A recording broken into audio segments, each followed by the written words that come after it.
On the headlines, as Nigerians count down to May 29, stakeholders express concern about transition to new administration. He is preparing, doing everything possible to ensure that he hands over on the 29th. Plus, Senate President inaugurates Democracy Radio and Center for Security Analysis. We are obliged as an arm of government, responsible for shaping public policy, making laws and representing citizens. A very good evening and welcome to the Parliamentary News with me, Muhammad Rabiu Ali. As Nigerians anticipate the inauguration day of the 16th President of Nigeria, stakeholders in the country are concerned about the transition of the outgoing leadership of the APC to the incoming leadership of the same party. The reinvigoration of policies, substitution of cabinet officers, and focus on legacy projects were crucial on Good Morning Nigeria today, as guests on the program made contributions on which direction the government will go. Ibrahim Damhamidu reports. We are on course. Definitely we are on course. The outgoing president had made it very clear that he is preparing, doing everything possible to ensure that he hands over on the 29th. And the leader of the transition process is the SGF, the Secretary to the Government of the Federation. And that automatically means that the government is fully, involved in planning to hand over to the incoming government. President of the Senate, Ahmed Lawal, says the establishment of the Center for Security Analysis under the legislative arm of government will give the Nigerian lawmakers a better insight into security issues bothering the nation for prompt legislative action. He said these at the inauguration of the center and a radio station to promote democracy in Nigeria. John Yaku reports. The newly inaugurated Legislative Center for Security Analysis is basically to identify conflicts, carry out research on causes of the conflicts, produce research report, draft security bills, motions and resolutions. President of the Senate, Ahmed Lawan, believes this will give lawmakers the insight into security matters for speedy consideration. And therefore, we are obliged as an arm of government, responsible for shaping public policy, making laws and representing citizens, which grants us the legitimacy to play a central role in ensuring security sector governance. Similarly, the President of the Senate inaugurated the NEEDS Democracy Radio 104.9 FM to educate and sensitize Nigerians on tenets and values of democracy. Conscientize and mobilize the citizens to participate effectively in the political process. We hope that these two outfits, the legacy of the 9th Assembly, will be of greater relevance to deepen democracy. We know that this democracy radio is what the nation has been waiting for. Director General, National Broadcasting Commission, presented copies of the Nigeria Broadcasting Code to the Director General of NEEDS to maintain ethical standards of the broadcast industry. It is therefore expected that your content will emphasize progressive, democratic-oriented programs. Pioneer General Manager of Democracy Radio Station, Muhammad Kudu Abubakar, speaks on its operations. We are not just 104.9, we are also a podcast. So persons can view us on our YouTube channel, and they can see us with their mobile phones if they have data. The two outfits are legacies of the 9th National Assembly. In Abuja, John Yaku, NTA News. On the 29th of March 2023, the Federal Executive Council approved the liquidation of top priority judgment debts and general debts incurred by ministries, departments, and agencies of government. President Muhammadu Buhari has written to Senate seeking legislative approval for the resolution. National Assembly correspondent Ignatius Onkwo reports.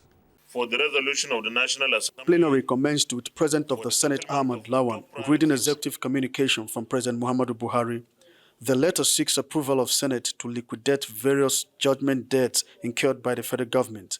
In the sum of USD 566 million 754,000 British pound 98,526,000 and 226,201,801,881 naira 64 kobo. Senate passed 3 bills on science and technology, the National Innovation Agency establishment, Nigeria Atomic Energy Commission Repeal and Reenactment Bill, and the Nigerian Content in Programs, Contract, Science, Engineering, Technology and Innovation Establishment Bill. It also passed the Federal Audit Report Implementation and Enforcement Bill. Mr. President, the objective of this bill, one, is to develop the ways and technical machinery for effectively exploit and harness atomic energy for peaceful applications for sustainable national development. On our Public Accounts Committee resolutions or recommendations, implementable and must be mandatorily implemented. The National Emergency Management Agency Act Amendment Bill, which seeks to provide for the establishment of NSAS Victim Compensation Fund, sponsored by Senator Gaston Bassi, passed second reading. For the compensation of verified victims of the 2020 NSAS protests. Senate continued legislative intervention on education as it passed 2 higher institutions establishment bills. The Federal University of Technology, Sabon Birni in Sokoto State, and the Federal University of Creative Arts and Studies in Idiato South Local Government Area of Imo State. From the National Assembly, Ignatius Nkwo, NTA News. And the House of Representatives recommends that a forensic audit of the Nigeria National Petroleum Company Limited be conducted in order to unravel discrepancies in the importation and supply of premium motor spirit. This, the House says, has become necessary to ascertain the daily average volume of PMS consumed in Nigeria. National Assembly correspondent Lami Ali reports. The recommendation was part of the 4 considered and adopted by the House as submitted by its ad hoc committee set up to find out how much of petrol is consumed daily in Nigeria. This was to identify loopholes in the subsidy regime costing the country trillions of naira. The committee explains that in the course of the assignment, it realized that there was no available data to conclusively arrive at the volume of PMS consumed on a daily basis. We look at the area of supply, we look at the area of distribution, we look at the area of storage. What NNPC will give you as the supply of petroleum products, particularly PMS to the country, is different from what the authority gives, and is also different from what Nigerian Navy gives. When we asked the Accountant General to tell us the amount that the country pays for subsidy, the Accountant General could not give us an answer. Recommendation 2, expedite the full implementation of the Petroleum Industry Act. Carried. The House has considered and approved federal government's request to extend the implementation of the capital components of the 2022 appropriation and the 2022 supplementary budget. To extend the implementation of the capital aspect of the Appropriation Act 2022 from 30 June 2023 to 31st December 2023, and for other matters standing in the name of the House Leader. The House passed 12 bills after third reading. Among them, bill to establish National Youth Service Corps Trust Fund and that of Nigeria Education Loan Fund, which seeks provision of interest-free loans to indigent Nigerians to access higher education. The House has resolved to investigate alleged illegal utilization of funds appropriated for zonal intervention projects in the 2022 budget of the Ministry of Trade and Investment. Investigate the Permanent Secretary of the Ministry of Trade and Investment for unauthorized environment and illegal utilization of funds appropriated for the zonal intervention projects 20221459 in the Appropriation Act of 2022. Meanwhile, House members have urged the Federal Road Safety Corps to mitigate a rising number of accidents along Bauchi-Maiduguri Road, considering the lives being lost. From the National Assembly, Lami Ali, NTA News. Still to come, The National Institute for Legislative and Democratic Studies, in partnership with African Group of Negotiators, experts support exchange of ideas with parliamentarians from African countries in Lagos. These are more news after this break.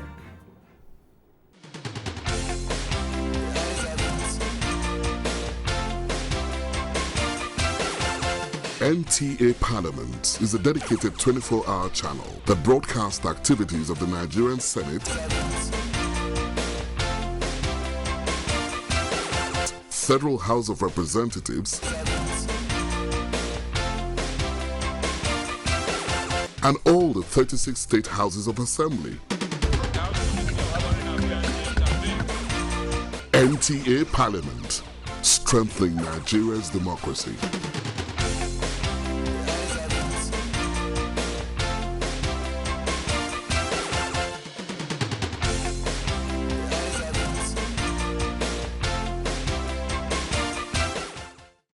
Thanks for being there. As the clock of the current administration ticks to final moments, the Kano State House of Assembly is leaving no bills behind. Samira Hamishura reports that the 9th House of Assembly has passed the Kano State Child Protection Amendment Bill and the Kano State Road Funds Bill. Her reports. The Kano State Roads Funds Bill 2023 is aimed at complementing the Rural Access Roads Bill that was earlier passed by the legislature. It will, among other things, strategize how funds will be sourced for the financing of the Rural Roads Agency. In another development, the House has also passed the Child Protection Bill 2023, which has been in the corridors of stakeholders for over 8 years and has attracted the attention of community-based and civil society organizations, including development partners. How to protect children in terms of education, orphanage system, how the orphanage should be, how the orphanage house should be operated, what are the things need to be done in the orphanage house, then what are the things what are the offenses or the penalty done on the person who take for child abuse. The House has been adjourned to Monday, the 5th of June, 2023. From the Kano State House of Assembly, Samira Hamishura, NTA News. The gains made by the current administration in terms of cordial working relationship between the executive and the legislature can be sustained if the current leadership of the Senate is sustained. This is the position of a civil rights group known as the National Integrity Group. Ikechukwu Ndukwe reports. Joseph Ode is the spokesperson of the National Integrity Group. He has watched, seen, and believed that sustaining the current leadership composition at the Senate with Ahmed Lawan as Senate President will help the incoming administration easily implement the promised renewed hope and eschew the 8th Assembly experience. With the fortuitous election of a responsive and responsible president in person of the Jagaban, His Excellency Asiwaju Bola Ahmed Tinubu, Nigeria will be best served by the continuation of the pragmatic and patriotic style of the current Senate under the leadership of distinguished Senator Ahmed Lawan to ensure the rekindling of the renewed hope, a cornerstone of the manifesto of the President-elect. Nigerians may recall how the PDP adopted the same principle of continuity in leadership, with Senator David Mark presiding over the 6th and 7th Senate. The group says that sacrificing merit to zoning, ethnicity, and other political considerations may spare doom for the incoming administration in Nigeria. Ikechukwu Ndukwe, NTA News. To create awareness amongst parliamentarians in African countries on how to formulate laws and constitute oversight functions that address climate change on the continent, the National Institute for Legislative and Democratic Studies, in partnership with African Group of Negotiators, expert support exchange of ideas with parliamentarians from African countries in Lagos. Larry Beley has the details. Seated in this hall are parliamentarians and staff of legislative houses of countries in Africa, rubbing minds on ways to scale up lawmaking sessions in their various parliaments on climate change, which they admitted has not really received needed attention. For the National Institute for Legislative and Democratic Studies, convener of the conference, led by its Director General, Professor Abubakar Suleiman, the objective of the workshop is to discuss ways of harmonizing lawmaking process on climate change in Africa. Can't even talk about evaluations, monitoring where there are no laws. The first thing is, how do we get laws in place? How do we get laws, on ground? How do we make sure we come up with legislation on climate change to save the life of our people? This view is corroborated by African groups of negotiators, expert supports, AGNES, and parliamentarians from other countries. We suffer a lot from losses and damages from climate change. But how much of it are we quantifying, and how are we articulating all these things to the international community? We've been having a series of meetings as to how we can reserve part of our land to prevent climate change in our country. We cannot do much if we don't have legislation, because that gives us the power to be able to push for additional budget, to be able to push for certain policy direction. Another goal of the conference is to ensure public and private enterprises commit to zero emissions through legislative laws in participating countries. In Lagos, Larry Bilayi, NTA News. The chairperson of the Portfolio Committee on International Relations and Cooperation, Mr. Supra Mahumapelo, notes with appreciation the legacy of the development of Dangote's mega refinery complex in Lagos State, which is a major crude exporter and importer of refined petroleum products. In a statement by the Parliamentary Communication Services, Mr. Mahumapelo said, the investment by Aliko Dangote is a demonstration of a very deep faith in Nigeria, Africa's ability for economic development, and the ability of the people to translate an idea of a complex refinery into a practical complex development that offers remarkable economic spins off to the people of Nigeria and, by extension, Africa. The $9 billion project, according to him, will bring an end to Nigeria's inability to refine its crude and having to depend on importation. He further commended President Muhammadu Buhari's administration for ensuring that the project was realized by ensuring the availability of needed foreign exchange, stating that other Africans and countries should emulate this example of practical patriotism of Mr. Aliko Dangote to discover potentials of their countries. Mr. Mahumapelo further said, it is encouraging and reviving as people of Africa to note a potential of this nature in the African continent, which is a proof that there is ability in Africa to produce a complex refinery and process its products within Africa. And the First Lady of Nigeria, Aisha Muhammadu Buhari, has officially engaged the incoming First Lady, Senator Oloremi Tinubu, acquainting her with the traditional responsibilities of the office towards complementing the roles of the President of the Federal Republic of Nigeria. The First Lady has also handed over some documents to serve as a guide to deliver on the tasks ahead. State House correspondent Aliu Kabir reports on these and other engagements of the First Lady.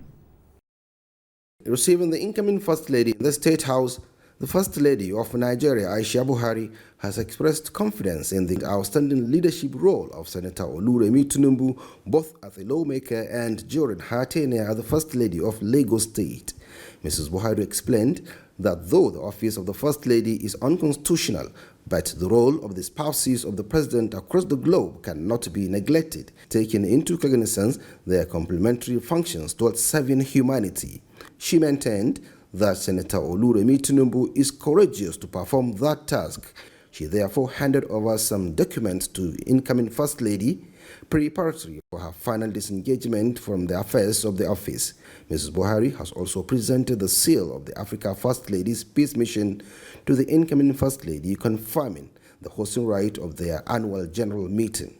We enjoy the goodwill of the citizens in order to carry out some basic things like humanitarian activities, and we partner with a lot of NGOs in order to help our citizens, and I have enjoyed that goodwill for the last 8 years. So I have prepared handover notes just to guide you. The incoming First Lady has expressed appreciation to Mrs. Buhari for setting standards, adding that she will continue to seek further advice when the need arises. I believe that you would always be a phone call away if I need an advice or two. But throughout this transition, you've been very magnanimous. And all the people you've introduced me to either advise me on, the next things to do, I want to thank you, ma. And I pray that God, in His mercy, would go with you and Baba. You've really set the standard, and it's a very, very big shoe. In the meantime, the First Lady has also received in audience the Association of the Spouses of the Nigerian Ambassador serving in various countries, led by the wife of the Nigerian Ambassador to the Republic of Burundi, Udo Wangegba. They have congratulated the First Lady for her doggedness towards improving lots of women and children, not only in Nigeria, but across the continent, particularly her initiative of donating nutritional products to vulnerable children in other African countries, as well as her health and empowerment programs across Nigeria. As an unofficial representative of Nigeria, you are tasked with projecting the image of Nigeria in a positive light. I know you have all done that with grace, poise, and decorum, and I congratulate you all for the successful way you have supported your husbands in their roles as ambassadors. You have indeed, as our mother, proven yourself to be a woman with a heart of gold, as your humanitarian services have not just been limited to the scope of Nigeria, but to other parts of the world. The association has decorated the First Lady as pioneer patron aimed at promoting the welfare of their members as well as projecting the good image of the country. From the State House, Aliu Kabir, NTA News. And that concludes the news on Parliamentary Channel. Thanks for watching. Good evening.